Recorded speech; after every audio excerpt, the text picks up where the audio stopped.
Stel jou voor jy hou 'n geleentheid wat deelnemers in verwondering laat. Die geheim. Dit begin met verstaan jou gehoor en stel duidelike doelwitte.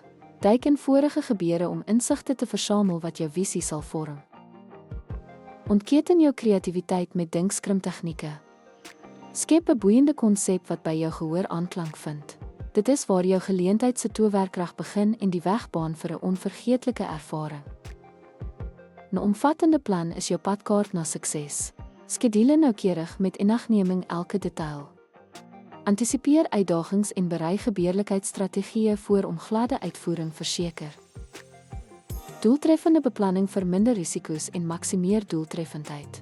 Deur potensiële struikelblokke te voorsien, is jy toegerus om hulle naadloos te hanteer en te verseker dat jou geleentheid soos 'n goed geoliede masjien verloop.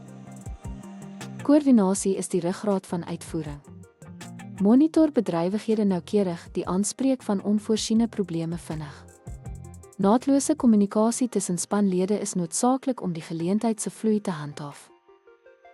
Bly rats en aanpasbaar. Deur 'n vinger op die pols te hou, verseker jy dat jou geleentheidsvisie kom tot lewe en laat 'n blywende indruk op deelnemers. Na 'n evaluering is jou sleutel tot groei. Versamel terugvoer om verstaan suksesse en areas vir verbetering. Hierdie besinning is noodsaaklik vir die verfyning van toekomstige gebeure. Deurlopende verbetering is die kenmerk van suksesvolle geleentheidbeplanning. Deur uit elke ervaring te leer, verbeter jy jou vaardighede en lewer jy selfs meer impakvolle geleenthede in die toekoms.